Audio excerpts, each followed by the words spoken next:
আসসালামু আলাইকুম। Technique easy এডুকেশনের পক্ষ থেকে আপনাদেরকে জানাচ্ছি আন্তরিক শুভেচ্ছা ও অভিনন্দন।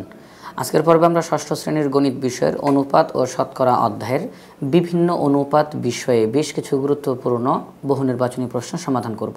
কিন্তু এই প্রশ্নগুলো সমাধান করার আগে আপনাদেরকে বলতে চাই যে অনুপাত ও শতকরা অধ্যায়ের বেসিক আলোচনা করা হয়েছে যে পর্বটিতে, সেটি দেখে আসার জন্য। তাহলে আপনাদের এই প্রশ্নগুলো সমাধান করতে অনেক সুবিধা হবে। আমাদের ওই পর্বটিতে বিস্তারিত আলোচনা করা হয়েছে এই অনুপাত ও শতকরা বিষয়। তো আজকের পর্বে আমরা সবার প্রথমে 61 নম্বর প্রশ্নের সমাধান করব। আমরা ইতিমধ্যে 60 নং প্রশ্ন পর্যন্ত আগের পর্বে সমাধান করেছি। 61 নম্বর প্রশ্নে বলা হয়েছে 4:5, 6:7, 5:8 এর মিশ্র অনুপাত কোনটি? মিশ্র অনুপাত কাকে বলে? মিশ্র অনুপাত বলতে বোঝানো হয় একাধিক সরল অনুপাতের পূর্বরাশিগুলোর গুণফলকে পূর্বরাশি এবং উত্তর রাশিগুলোর গুণফলকে উত্তর রাশি হিসেবে লিখলে নতুন করে যে অনুপাতটি পাওয়া যাবে তাকেই আমরা বলবো মিশ্র অনুপাত। তাহলে এখানের মধ্যে 1, 2, 3 এখানে 3টি অনুপাত রয়েছে। আমরা এই 3টি অনুপাতের পূর্বরাশিগুলোর গুণফল বের করব আর উত্তর রাশিগুলোর গুণফল বের করব। পূর্বরাশিগুলোর গুণফলকে পূর্বরাশি হিসেবে লিখব, উত্তর রাশিগুলোর গুণফলকে উত্তর রাশি হিসেবে লিখব। তো এখন আমরা তাহলে সবার প্রথমে এই প্রশ্নটার সমাধান করব। এখন প্রথম অনুপাতের পূর্বরাশি 4, দ্বিতীয় অনুপাতের পূর্বরাশি 6, তৃতীয় অনুপাতের পূর্বরাশি 5। তাহলে এখন আমরা সবগুলোকে গুণ করব। 4 6 24, 5 24 120। তাহলে এখন আমরা পূর্বরাশিগুলোর গুণফল তো বের করলাম 120। এখন আমরা উত্তর রাশিগুলোর গুণফল বের করব। এই 3টি অনুপাতের উত্তর রাশিগুলোকে যদি আমরা গুণ করি তাহলে 5 গুণ 7 গুণ 8, 5 7 35, 8 35 280। তাহলে আমরা দেখলাম পূর্বরাশিগুলোর গুণফল 120, অনুপাতের চিহ্ন দিয়ে উত্তর রাশিগুলোর গুণফল 280 আমরা লিখলাম। এটি হচ্ছে আমাদের ফলাফল 120:280। এখন আমরা দেখব যে এই অনুপাতটিকে আরও লঘিষ্ঠ আকারে প্রকাশ করা যায় কিনা, অর্থাৎ আরও ছোট করে প্রকাশ করা যায় কিনা। তো আমরা এমন সংখ্যা খুঁজে বের করব যেটা উভয়টার মধ্যে যায়, যে সংখ্যা দিয়ে উভয়টাকে আমরা ভাগ করতে পারবো। উভয় সংখ্যার মধ্যে 40 যায়। এবং আরেকটা কথা বলতে চাই যে যে সংখ্যা দ্বারা আমরা এই দুইটি সংখ্যাকে ভাগ করতে পারবো তাদের মধ্যে সবচেয়ে বড় সংখ্যাটা দিয়ে আমরা ভাগ করার চেষ্টা করব। তাহলে আমাদের অঙ্কটা এক লাইনে শেষ হয়ে যাবে।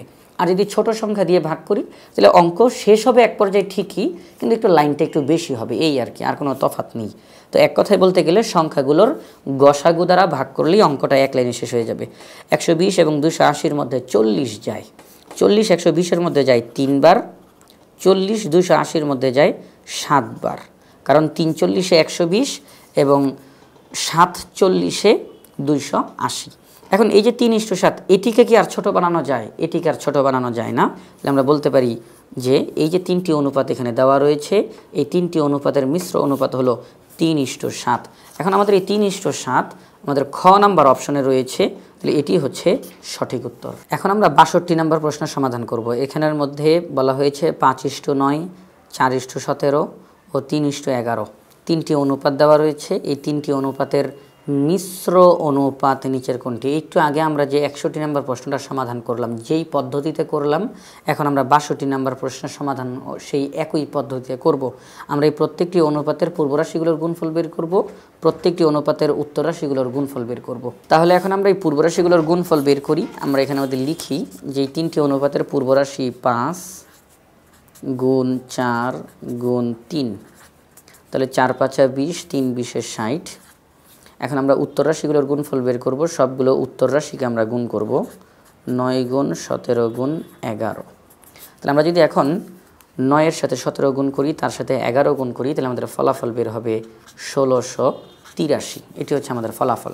তাহলে আমরা এখন অনুপাতটি কীভাবে তৈরি করব? পূর্ব রাশিগুলোর গুণফলকে আমরা পূর্ব রাশি হিসেবে লিখব, উত্তর রাশিগুলোর গুণফলকে আমরা উত্তর রাশি হিসেবে লিখব। এটি হচ্ছে আমাদের ফলাফল। এখন আমরা দেখব এটিকে আরও ছোট বানানো যায় কিনা, লঘিষ্ঠ আকারে প্রকাশ করা যায় কিনা। উভয় সংখ্যার মধ্যে 3 যায়। এখন এই 60-এর মধ্যে 3 যায় 20 বার, আর 1683-এর মধ্যে 3 যায় 561 বার। এখন আপনাদের মনে প্রশ্ন আসতে পারে যে 3 60-এর মধ্যে যায় বুঝলাম, কিন্তু 1683-এর মধ্যে যায় এটা বুঝলাম কীভাবে এত তাড়াতাড়ি? সেটি হচ্ছে 3 দ্বারা ভাগ যায় কিনা এটি বোঝার কিন্তু একটি সহজ পদ্ধতি রয়েছে। সেটি কি? যে যেই সংখ্যাটি দেওয়া থাকবে তার অঙ্কগুলোর যোগফল যদি 3 দ্বারা বিভাজ্য হয়, সংখ্যাটিও 3 দ্বারা বিভাজ্য হয়। তাহলে 1 আর 6 7, 8 আর 7 15, 15 আর 3 18। তাহলে এই সংখ্যাটির অঙ্কগুলোর যোগফল 18। 18 কি 3 দ্বারা বিভাজ্য? হ্যাঁ, 18 3 দ্বারা বিভাজ্য, 3 6 18। তাহলে যেহেতু এই সংখ্যাটির অঙ্কগুলোর যোগফল 3 দ্বারা বিভাজ্য, তাহলে এই সংখ্যাটিও 3 দ্বারা বিভাজ্য হবে। তাহলে আমরা এখন 3 দ্বারা ভাগ করলাম, তাহলে 60-এর মধ্যে 3 যায় 20 বার, 1683-এর মধ্যে 3 যায় 561 বার। তাহলে এখন এটিকে কি আর ছোট বানানো যায়? না। এই 20 আর 561-র মধ্যে এক ব্যতীত এমন কোনো সংখ্যা নাই যেটা এই দুইটার মধ্যে যাবে। তাহলে এটি হচ্ছে আমাদের ফলাফল। আমরা যদি এই 3টি অনুপাতকে মিশ্র অনুপাতে প্রকাশ করি তাহলে ফলাফল হবে 20:561, অর্থাৎ ক নাম্বার অপশনটা হচ্ছে সঠিক। এরপর আমরা 63 নম্বর প্রশ্নটা সমাধান করব। আমাদের 63 নম্বর প্রশ্নে 3:5 এবং 10:20 এর মিশ্র অনুপাত কোনটি? একই ধরনের প্রশ্ন বারবারে। তো এখন এই প্রশ্নের সমাধান করব কিভাবে? পূর্বরাশি 3 10 30, আমরা লিখলাম 30। এরপর অনুপাতের চিহ্ন দিই। উত্তর রাশি 5 আর 20 গুণ করলে হয় 5 20 100, তাহলে 30:100। এখন এই যে 30:100 বের হলো, আমরা কিন্তু চাইলে এটিকে আরও ছোট বানাতে পারি। সেটা কি? এখন সেটা বানানোর আগে আমরা একটু অপশনগুলোর দিকে তাকাবো। সেটা হচ্ছে এই 30:100 আমাদের অঙ্কের মধ্যে দেওয়া আছে কিনা। আমরা দেখতেছি আমাদের অঙ্কের মধ্যে 30:100 দেওয়া আছে। মূলত এটাই কিন্তু ফলাফল, কিন্তু আমরা চেষ্টা করব যে এটিকে আরও ছোট বানানো যায় কিনা। এখন 30:100 এটি আমাদের অপশনের মধ্যে দেওয়া আছে, তাহলে আমরা এটিকেই উত্তর হিসেবে গণ্য করব। যদি আমরা দেখতাম যে 30:100 আমাদের অপশনগুলোর মধ্যে নাই, তখন আমরা এটিকে আরও ছোট বানিয়ে, যেমন 30 এবং 100 উভয়টার মধ্যে কিন্তু 10 যায়, 30-এর মধ্যে 10 যায় 3 বার, 100-এর মধ্যে 10 যায় 10 বার। তাহলে আমরা এটিকে যদি আরও ছোট বানাতাম তাহলে হতো 3:10। তখন আমরা দেখতাম আমাদের অপশনগুলোর মধ্যে 3:10 আছে কিনা। কিন্তু ইতিমধ্যে যেহেতু 30:100 আমাদের অপশনগুলোর মধ্যে রয়েছে, তাহলে এটিকে আর আমাদের ছোট বানানোর প্রয়োজন নাই। তাহলে 63 নম্বর প্রশ্নের সঠিক উত্তর হচ্ছে ক, 30:100। এখন আমরা 64 নম্বর প্রশ্নের সমাধান করব। আমাদের এই প্রশ্নটিতে বলা হয়েছে নিচের অনুপাতগুলোর কোনটি একক অনুপাত? একক অনুপাত কাকে বলে? একক অনুপাত বলতে বোঝানো হয় যে অনুপাতের পূর্বরাশি এবং উত্তর রাশি উভয় রাশি সমান, সেই অনুপাতকে একক অনুপাত বলে। আমরা এখন এই 4টি অপশনের মধ্যে দেখব যে কোন অপশনের মধ্যে পূর্বরাশি এবং উত্তর রাশি সমান আছে। আমরা দেখতেছি ক নাম্বার অপশনে পূর্বরাশি উত্তর রাশি সমান না, খ নাম্বারেও না, কিন্তু গ নাম্বার অপশনে পূর্বরাশি এবং উত্তর রাশি উভয়টাই সমান। সুতরাং গ নাম্বার অপশনটাই হচ্ছে একক অনুপাত। কারণ যে সরল অনুপাতের পূর্বরাশি এবং উত্তর রাশি উভয়টাই সমান হয় সেই অনুপাতকে একক অনুপাত বলে। তাহলে 64 নম্বর প্রশ্নের সমাধান করলাম। 65 নম্বর প্রশ্নে বলা হয়েছে 2:3 ও 4:5 এই দুইটি অনুপাতের মিশ্র অনুপাত কোনটি? তাহলে পূর্বরাশিগুলোর গুণফল 4 2 8, অনুপাতের চিহ্ন দিলাম। উত্তর রাশিগুলোর গুণফল 3 5 15, তাহলে 8:15। এটিকে আর ছোট বানানো যায় না, এটিকে আর ছোট বানানো যায় না। তার কারণ এক ব্যতীত আর কোনো সংখ্যা এদের মধ্যে যায় না, আর এক যেটার মধ্যেই যাবে সেটাই তো থাকে, কোনো পরিবর্তন তো আর হয় না। এই জন্য আমরা দেখব এক ব্যতীত কোনো সংখ্যা দিয়ে আমরা ভাগ করতে পারবো কিনা, সেটা আমরা দেখব। এখন এখানের মধ্যে 8 এবং 15-এর মধ্যে 1 ছাড়া অন্য কোনো সংখ্যা যায় না, তাহলে এটি হচ্ছে আমাদের ফলাফল। 8:15 আমাদের এই গ নাম্বার অপশনের মধ্যে রয়েছে। তাহলে এখানের মধ্যে গ নাম্বার অপশনটা দুইবার দেখা যাচ্ছে, গ লেখাটা, এটা হবে খ, এটা খ নাম্বার অপশন হবে। তাহলে এটা ক, খ, গ, ঘ। তাহলে আমরা দেখতে পাচ্ছি যে খ নাম্বার অপশনে 8:15 দেওয়া আছে, এটি হচ্ছে সঠিক উত্তর। এরপর 66 নাম্বার প্রশ্ন। 66 নাম্বার প্রশ্নে বলা হয়েছে 3:1, 3:2, 3:4 এই তিনটি অনুপাতের মিশ্র অনুপাত কত? তাহলে এখন 3 3 9, 3 9 27, অনুপাতের চিহ্ন দিলাম। 2 1 2, 4 2 8 লিখলাম। এখন আমরা দেখব যে এমন কোনো সংখ্যা আছে কিনা যেটা দিয়ে দুইটাকে ভাগ করতে পারি, কিন্তু আমরা দেখতেছি যে 1 ছাড়া অন্য কোনো সংখ্যা দ্বারা এই দুইটি সংখ্যাকে ভাগ করা যায় না। অবশ্যই মনে রাখতে হবে একটি সংখ্যাকে ভাগ করা গেলে কিন্তু হবে না, উভয় সংখ্যাকেই ভাগ যাইতে হবে। তাহলে 27 এবং 8 এই দুইটি সংখ্যাকে 1 ছাড়া অন্য কোনো সংখ্যা দ্বারা ভাগ করা যায় না, তাহলে এটি হচ্ছে আমাদের ফলাফল। 27:8 আমরা দেখব কোন অপশনে রয়েছে। আমাদের ক নাম্বার অপশনেই 27:8 রয়েছে। তাহলে এই তিনটি অনুপাতকে যদি আমরা মিশ্র অনুপাতে প্রকাশ করি ফলাফল হবে 27:8। 67 নম্বর প্রশ্নে বলা হয়েছে 1:7 = 3 খালি ঘর। এখানে শূন্য স্থানে কত বসালে অনুপাতটি সমতুল হবে, অর্থাৎ সমতুল অনুপাত হবে। সমতুল অনুপাত কাকে বলে? সমতুল অনুপাত বলে একটি অনুপাতের পূর্বরাশি এবং উত্তর রাশিকে শূন্য ব্যতীত একই সংখ্যা দ্বারা গুণ করলে বা ভাগ করলে নতুন করে যেই অনুপাতটি পাওয়া যায় তাকেই বলা হয় সমতুল অনুপাত। এখন একই সংখ্যা বলতে কি বোঝানো হচ্ছে? একই সংখ্যা বলতে বোঝানো হচ্ছে আমরা পূর্বরাশিকে যেই সংখ্যা দ্বারা গুণ করব বা ভাগ করব, ওই সংখ্যা দ্বারা উত্তর রাশিকেও গুণ করব বা ভাগ করব। এটাই এখানে একই সংখ্যা বলতে এটা বোঝানো হচ্ছে। তো এখন 1:7 = 3 খালি ঘর, এখানে আমরা খালি ঘরের মান বের করব। আমরা এখন এখানে দুইটা পদ্ধতি শিখব। তো এখন সবার প্রথমে 1:7 আমরা লিখি, তারপর 3 খালি ঘর লিখলাম, পরবর্তী লাইনে গিয়ে বা 1 প্রথমে আছে, প্রথমে লিখলাম, অনুপাতের চিহ্নের বদলে ভাগ চিহ্ন দিলাম, এরপরে 7 দিলাম। মনে রাখতে হবে অনুপাতের চিহ্ন আর এই ভাগ চিহ্ন দুইটি একই অর্থ প্রকাশ করে। সমান চিহ্ন দিয়ে 3 প্রথমে, তো 3কে প্রথমে লিখলাম, অনুপাতের চিহ্নের বদলে ভাগ চিহ্ন দিলাম, খালি ঘরকে নিচে লিখলাম। এখন আমাদের মূল উদ্দেশ্য খালি ঘরের মান বের করা। আমরা ইতিমধ্যে জানি আর গুণন পদ্ধতিটা, এই যে এটা হচ্ছে আর গুণন পদ্ধতি, অর্থাৎ একদিকের উপরেরটার সাথে আরেক দিকের নিচেরটা গুণ, একদিকের উপরেরটার সাথে আরেক দিকের নিচেরটা গুণ। তাহলে এখন আমরা খালি ঘরের মান বের করব। এই নিয়ম অনুযায়ী এটার সাথে কার গুণ হওয়ার কথা? আর গুণন হিসাবে 1-এর গুণ হওয়ার কথা। আমরা এখানে লিখব 1 গুণ খালি ঘর সমান 3 গুণ 7।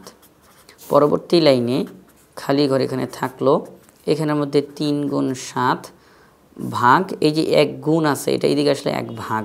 তাহলে এখন অতএব খালি ঘর সমান 3 7 21, তাকে ভাগ করতে হবে 1 দ্বারা। আমরা 1 দ্বারা গুণ করি আর ভাগ করি, ফলাফলের কোনো পরিবর্তন হয় না। তাহলে ফলাফল কত? ফলাফল হচ্ছে 21। আমরা বুঝলাম যে এই খালি ঘরের মধ্যে যদি আমরা 21 বসাই, তাহলে এইটার সমতুল অনুপাত হবে। এই অনুপাত এবং এই অনুপাত মাঝখানে যদি খেয়াল করেন সমান চিহ্ন দেওয়া আছে, তার মানে কি এই দুইটি অনুপাত পরস্পর সমান। এখন এটি হচ্ছে আমরা যখন খাতার মধ্যে অঙ্ক করি তখন লিখে যখন করি আমরা এই পদ্ধতিতে মানটা বের করব, খালি ঘরের মান। কিন্তু আমাদের যখন এমসিকিউতে প্রশ্ন আসবে তখন আমরা একটু তাড়াতাড়ি করার জন্য, সহজে করার জন্য আমরা আরেকটা পদ্ধতিতে করতে পারি। মনে রাখতে হবে এই পদ্ধতি যে করলাম এটিতে করলে সব সময় যে কোনো অঙ্ক আমরা খুব সহজে করতে পারবো। একটু সময় লাগে কিন্তু সহজে করতে পারবো, কোনো সমস্যা নেই। কিন্তু আমরা এখন যেই পদ্ধতিটা শিখব ওই পদ্ধতিতে সব অঙ্কের মধ্যে তাড়াতাড়ি করা যায় না, কিছু কিছু অঙ্কের মধ্যে একটু সময় বেশি লেগে যায়। সেটা কিভাবে দেখেন আমি এখন দেখাই। যেমন এই অনুপাতটা আমরা আবার লিখি, তো অন্য কালার দিয়ে লিখি তাহলে বুঝতে সুবিধা হবে। 1:7 = 3 খালি ঘর। এখন আপনারা যদি খেয়াল করেন এই দুইটি অনুপাত সমান। প্রথম অনুপাতের পূর্বরাশি 1, এই অনুপাতের পূর্বরাশি 3। এখন 1-এর চাইতে 3 বড়, তার মানে 1কে অবশ্যই গুণ করা হয়েছে, গুণ করার কারণে এটা বড় হয়েছে। 1কে কত দিয়ে গুণ করলে 3 হয়? 1কে 3 দিয়ে গুণ দিলে 3 হয়। তার মানে আমরা বুঝলাম এখানে 1কে 3 দ্বারা গুণ করা হয়েছে। আর সমতুল অনুপাতের শর্ত কি? একটি রাশিকে আমরা যেই সংখ্যা দ্বারা গুণ করব বা ভাগ করব, আরেকটি রাশিকেও ওই একই সংখ্যা দিয়ে গুণ করব অথবা ভাগ করব। তো এখানে আমরা 3 দ্বারা গুণ করলাম পূর্ব রাশিকে, তাহলে আমরা উত্তর রাশিকেও 3 দ্বারা অবশ্যই গুণ করব। তাহলে 3 7 21। আমরা এক কথায় আমরা ফলাফল পেয়ে গেলাম যে 1কে 3 দ্বারা গুণ করলে 3 বের হয়, তাহলে 7কেও 3 দ্বারা গুণ করতে হবে, তাহলে 21 বের হয়। এখন আমি যে বললাম যে এই পদ্ধতিতে আমরা কিছু কিছু অঙ্ক অনেক দ্রুত গতিতে করতে পারবো, আবার কিছু কিছু অঙ্ক একটু সময় লাগবে। কিভাবে? সেটা হচ্ছে মনে করেন যে এই দিকে একটা বড় সংখ্যা দেওয়া আছে, তখন এই সংখ্যাটাকে কত দিয়ে গুণ করার কারণে সেটা বের হয়েছে সেটা আমাদের বের করতে একটু সময় লাগবে, যে কত দিয়ে গুণ করার কারণে এত বড় একটা ফলাফল বের হইল। ওই যেই ফলাফলটা বের হবে সেটা দিয়ে আবার এই উত্তর রাশিকে গুণ করতে হবে, তাহলে এই খালি ঘরের মান বের হবে। এজন্য অনেক অঙ্কের ক্ষেত্রে খুব সহজে তাড়াতাড়ি করা যাবে, কিছু কিছু অঙ্কের ক্ষেত্রে একটু সময় লাগবে। আর এই পদ্ধতিটা আমরা সব সময় ফলো করব। খাতার মধ্যে যখন লিখে অঙ্ক করব তখনও এই পদ্ধতিটা ফলো করব। আবার যখন এখন এইসব অঙ্কের মধ্যে বহু নির্বাচনের ক্ষেত্রেও এটা ফলো করতে পারি। কিন্তু বহু নির্বাচনের ক্ষেত্রে যেসব অঙ্কের তাড়াতাড়ি এই পদ্ধতিতে করা যাবে ওই অঙ্কের ক্ষেত্রে আমরা এটা করব। তাহলে আমরা এখন দেখলাম যে এখানে এই খালি ঘরের মান বের হলো 21। 21 আমাদের গ নাম্বার অপশনে রয়েছে, এটি হচ্ছে সঠিক উত্তর। 68 নম্বর প্রশ্ন, 7:9 সমতুল অনুপাত কোনটি? এখন আমরা এখানে 7:9 সমতুল অনুপাত তারা জানতে চায়। আমরা একই সংখ্যা দ্বারা পূর্বরাশি এবং উত্তর রাশিকে হয় গুণ করব অথবা ভাগ করব। এখন একটা জিনিস লক্ষ্য করেন, যেখানে পূর্বরাশি আছে 7 আমরা যদি 7কে যদি ভাগ করি, ভাগ করলে কি 7-এর চাইতে আরও বড় হবে নাকি ছোট হবে? ছোট হবে। কিন্তু এখানে মজার বিষয় হচ্ছে এই 4টা অপশনের একটা অপশনের মধ্যেও কিন্তু 7-এর চাইতে ছোট কোনো সংখ্যা লেখা নাই। পূর্বরাশিতে 7-এর চাইতে ছোট কোনো সংখ্যা লেখা নাই। আমরা বুঝলাম এখানে ভাগ করা হয় নাই, এখানে গুণ করা হয়েছে। কেন গুণ করা হয়েছে? গুণ করার কারণে সংখ্যাগুলো বড় হয়েছে, এটা দ্বারা আমরা বুঝে ফেললাম। এখন 7কে এখানে সবার প্রথমে আছে 49। আমরা এখানে কি করব? আমরা এই অপশনগুলোর সাথে একটু মিলানোর চেষ্টা করব, কারণ মনে রাখতে হবে একটি অনুপাতের সমতুল অনুপাত কিন্তু অসংখ্য হতে পারে। এজন্য কোনটা হবে আমাদের জানা নাই, আমরা খুব সহজে আমরা এখানের অপশনগুলোর সাথে মিলাইতে থাকবো, তাহলে খুব তাড়াতাড়ি হয়ে যাবে। কারণ 4টা অপশন আছে মানে আমাকে 4বার মিলাইতে হবে, তাহলেই শেষ। কিন্তু আমি যদি এই 4টা অপশনের সাথে না মিলিয়ে যদি নিজে নিজে করার চেষ্টা করি, যে 7কে আমি 1 দিয়ে গুণ করব, 7কে 2 দিয়ে গুণ করব, 3 দিয়ে গুণ করব, তাহলে আমাকে অনেক করতে হইতে পারে, অনেক সময় লাগতে পারে। এই জন্য আমি অপশনের সাথে মিলিয়ে ফেলবো। এখানে আমার এই প্রথম অনুপাতে পূর্বরাশি আছে 7, আর এই ক নম্বরে পূর্বরাশি আছে 49। 7কে কত দিয়ে গুণ দিলে 49 হয়? 7কে 7 দিয়ে গুণ দিলে 49 হয়। এখন আমি যদি 7কে 7 দিয়ে গুণ দিই, 9কেও 7 দিয়ে গুণ করতে হবে, কারণ একই সংখ্যা দিয়ে পূর্বরাশি এবং উত্তররাশিকে গুণ করতে হবে। তাহলে 7 7 49, অর্থাৎ 7 দিয়ে গুণ করা হয়েছে। 9কেও আমি 7 দিয়ে গুণ করব, 7 নং 63, কিন্তু আছে তো এখানে 81। তাহলে 7 7 49 ঠিক আছে, কিন্তু 7 নং 63 হওয়ার কথা, কিন্তু এখানে 81 আছে, তাহলে এটা হবে না। এরপর আমরা বাকিগুলো দেখি। সেটা হচ্ছে আমাদের এই যে খ নাম্বার অপশনে 42 দেওয়া। 7কে যদি আমি 6 দিয়ে গুণ দিই, 6 7 42। 9কে যদি আমি 6 দিয়ে গুণ দিই, 6 নং 54 হয়ে গেল। আমাদের খ নাম্বার অপশনটির সাথে মিলে গেল যে উভয় রাশিকে 6 দ্বারা গুণ করা হয়েছে। 6 7 42, 6 নং 54। তাহলে আমরা বলতে পারি যে 7:9 এই অনুপাতটির সমতুল অনুপাত হলো 42:54। এরপর 69 নম্বর প্রশ্নের আমরা এখন সমাধান করব। আমাদের 69 নম্বর প্রশ্নে বলা হয়েছে নিচের অনুপাতগুলোর মধ্যে কোনটি একক অনুপাত। এই ধরনের প্রশ্ন যখন দেখে তখন অনেক মজা লাগে, এক কথায় অঙ্ক শেষ হয়ে যায় ডাইরেক্ট। আর যখন এরকম সমতুল অনুপাত বের করা, মিশ্র অনুপাত বের করা, তখন একটু সময় লাগে। তাহলে এখন আমাদেরকে বলছে একক অনুপাত কোনটি? যেই অনুপাতের পূর্বরাশি উত্তররাশির সমান সেটাই একক অনুপাত। পূর্বরাশি উত্তররাশি সমান না, সমান না, সমান না। আমরা পেয়ে গেলাম ঘ নাম্বার অপশনে পূর্বরাশি এবং উত্তররাশি সমান, তাহলে এটি হচ্ছে সঠিক উত্তর।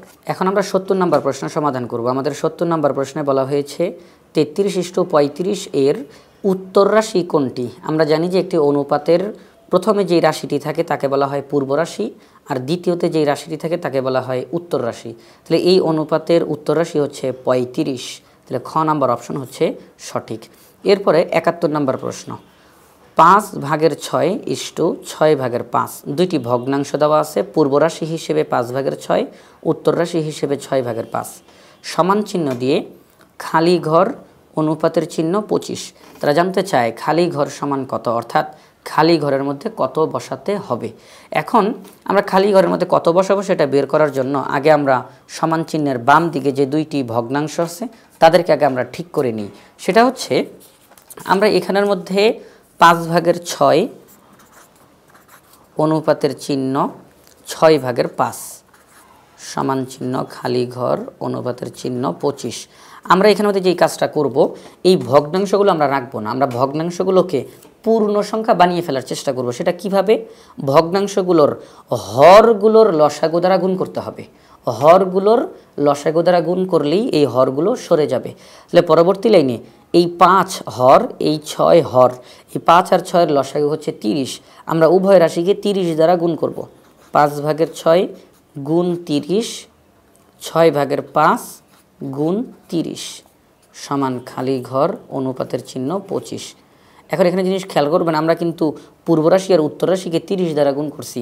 আমরা কিন্তু সমান চিহ্নের এদিকে গুণ করব না, কারণ আমরা শুধুমাত্র এই অনুপাতটার কাজ করতেছি। মনে করেন যে এটা আমার অঙ্কের মধ্যে নাই, আমি শুধু এতটুকুর কাজ করতেছি। তাহলে এখন 5 30-এর মধ্যে যায় 6 বার, 6 30-এর মধ্যে যায় 5 বার। পরবর্তী লাইনে কী হবে? 6 6 36, আর এখানে 5 5 25। তাহলে আমরা কি বলতে পারি? এই যে দুইটি ভগ্নাংশের যে অনুপাতটি দেওয়া, এটি মানেই হচ্ছে 36:25। তাহলে এখানে আমরা কি বলতে পারি? আমি এখন প্রশ্নটা সম্পূর্ণ এখানে আমাদের লিখব। সেটা হচ্ছে 5/6 অনুপাতের চিহ্ন 6/5 সমান খালি ঘর অনুপাতের চিহ্ন 25। পরবর্তী লাইনে গিয়ে আমি এই অনুপাতটার পরিবর্তে 36:25 লিখতে পারি সমান চিহ্ন খালি ঘর ইস্টু 25।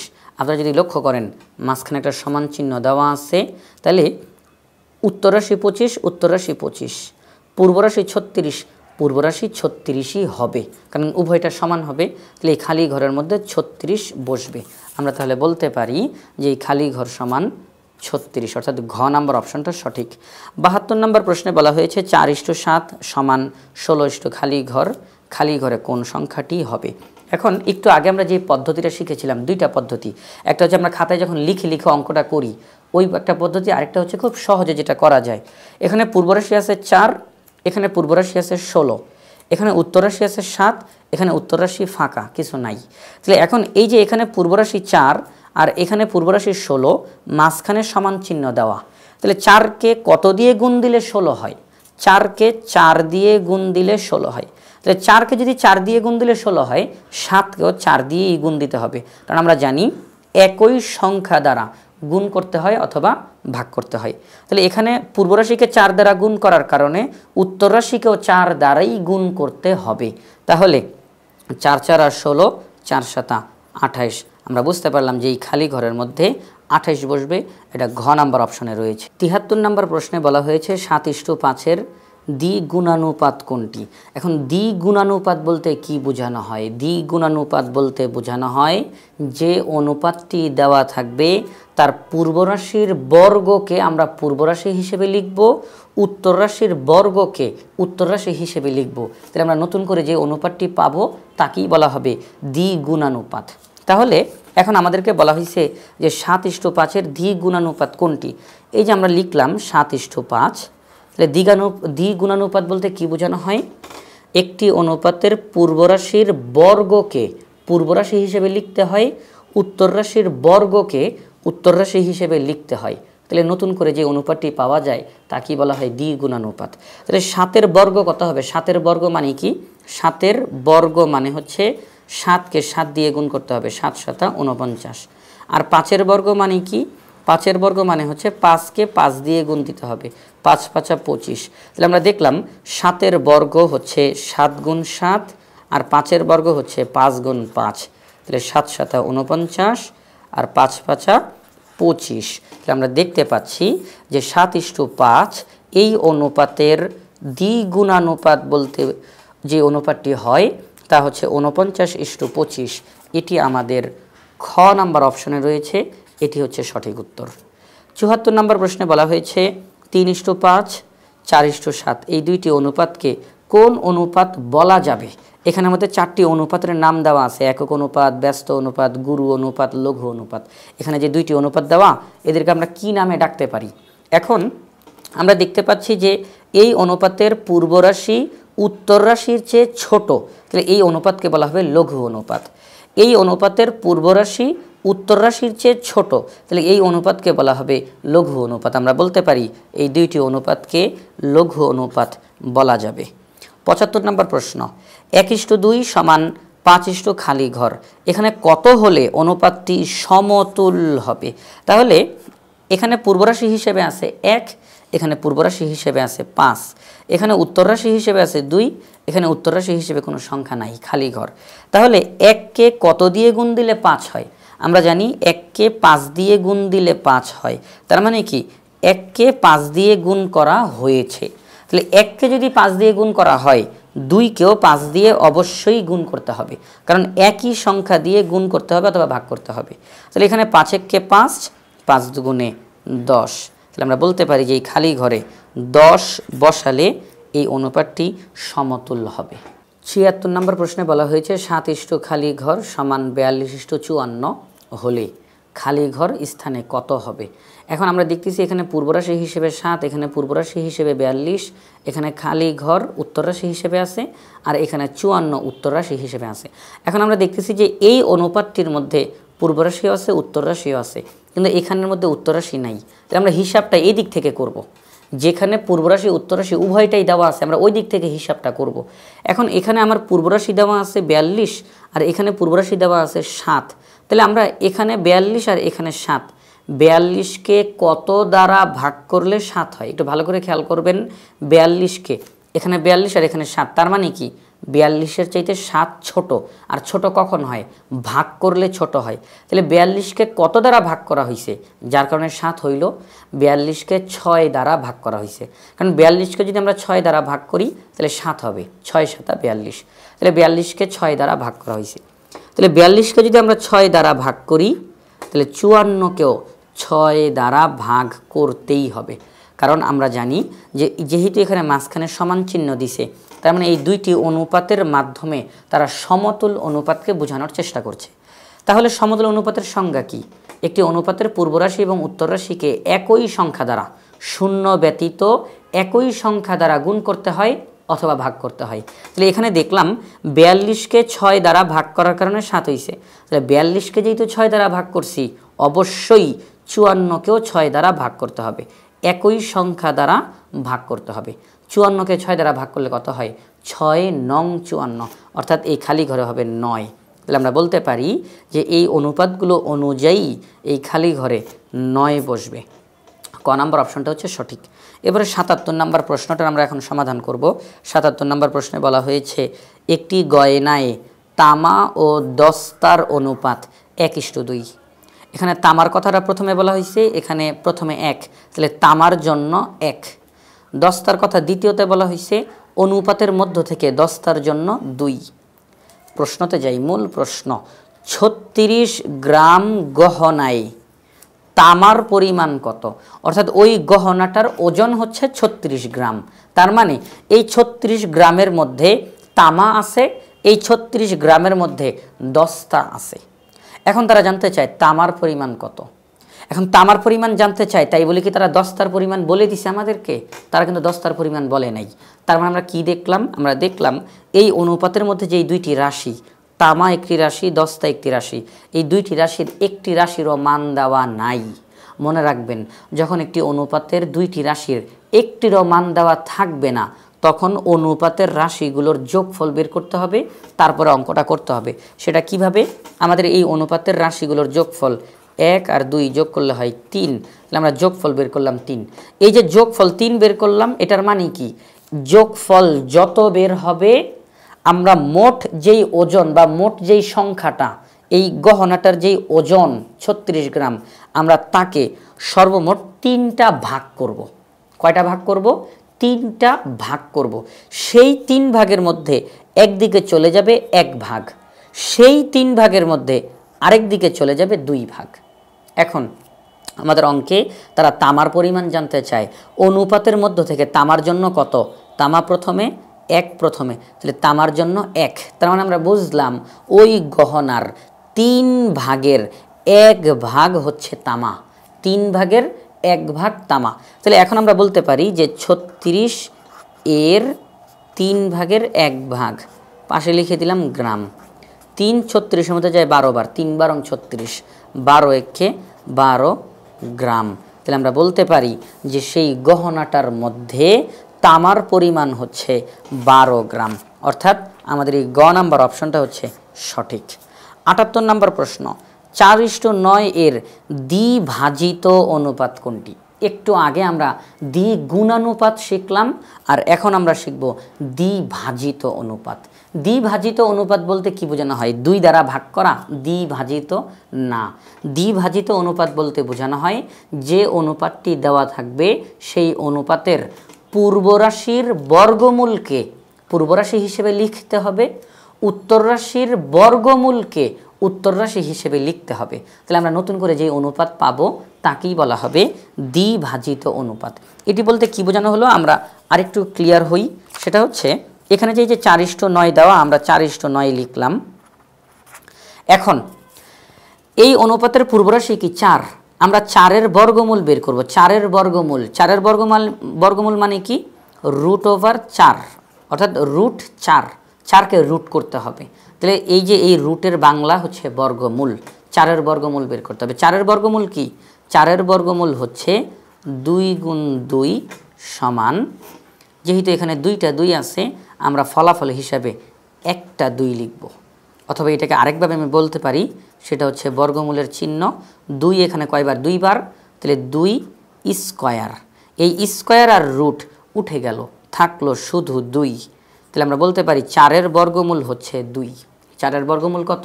4-এর বর্গমূল 2। 9-এর বর্গমূল কত? 9-এর বর্গমূল মানে কি? রুট 9 সমান 3 গুণ 3 সমান রুট 3 স্কয়ার সমান, এই স্কয়ার আর রুট উঠে গেল, মনে রাখতে হবে স্কয়ার আর রুট উঠে গেল, থাকলো শুধু 3। এখন কারো কারো মনে প্রশ্ন আসতে পারে যে স্কয়ার আর রুট উঠলো কেন? তার কারণটা কি? তার কারণ হচ্ছে, তার ব্যাখ্যাটা আমি দিয়ে দিই, যেহেতু প্রশ্নটার সমাধান করতেছি একটু ভালোভাবেই করি। সেটা হচ্ছে রুট 3 স্কয়ার, তাই তো? এখন মনে রাখতে হবে এই যে রুট, এই রুটের মান হচ্ছে হাফ, 2/1। রুটের মান হচ্ছে 2/1, অর্থাৎ আমি যদি আমার অঙ্কের মধ্যে যদি হাফ থাকে আমি সেখানে রুট দিয়ে দিতে পারবো, আবার অর্থাৎ পাওয়ার হিসাবে যদি হাফ থাকে আমরা সেখানে রুট দিতে পারবো, আবার যদি রুট থাকে আমরা পাওয়ার হিসাবে আমরা হাফ দিতে পারবো।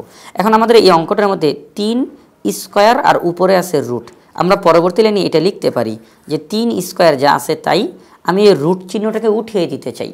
তাহলে রুটকে যদি উঠাতে চাই আমরা কি বললাম? পাওয়ার হিসাবে হাফ হবে, তাহলে এখানে আগে থেকে 2 আছে আর পাওয়ার হিসাবে হাফ চলে আসবে, এই যে রুট চিহ্নটা না দিয়ে হাফ দিলাম। তাহলে এখন কি হবে? 2 আর 2 কাটা, 2 আর 2 কাটা, তাহলে থাকলো কি 3 আর 1, তাহলে 3 আর উপরে 1 মানে কি? শুধু 3।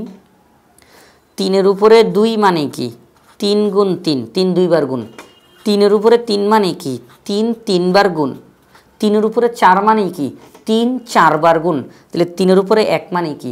1 বার 3। তাহলে আমরা দেখলাম এটাই হচ্ছে তার ব্যাখ্যাটা। আমরা বলে থাকি যে স্কয়ার আর রুট উঠে যায়, স্কয়ার আর রুট উঠে যায়, কেন উঠলো? এটা হচ্ছে তার ব্যাখ্যাটা। তাহলে স্কয়ার আর রুট উঠে গেল, থাকলো শুধু 3। স্কয়ার আর রুট উঠে গেল, থাকলো শুধু 2। তাহলে আমরা কি বলতে পারি? 4:9 এই অনুপাতের দ্বিভাজিত অনুপাত বলতে কি বুঝবো? একটি অনুপাতের পূর্বরাশির বর্গমূলকে পূর্বরাশি হিসেবে লিখব, উত্তর রাশির বর্গমূলকে উত্তর রাশি হিসেবে লিখব। তাহলে 4-এর বর্গমূল কত? 4-এর বর্গমূল 2। 9-এর বর্গমূল কত? 9-এর বর্গমূল হচ্ছে 3। তাহলে আমরা বলতে পারি 4:9 এই অনুপাতের দ্বিভাজিত অনুপাত হচ্ছে 2:3, এবং আমাদের 2:3 ঘ নাম্বার অপশনে আছে, এটি হচ্ছে সঠিক উত্তর। 79 নম্বর প্রশ্নে বলা হয়েছে 2:5 অনুপাতের উত্তর রাশি কোনটি? পূর্ব রাশি 2, উত্তর রাশি 5, তাহলে খ নাম্বার অপশনটা হচ্ছে সঠিক। 80 নম্বর প্রশ্ন, নিচের কোনটি 18:7 ব্যস্তানুপাত?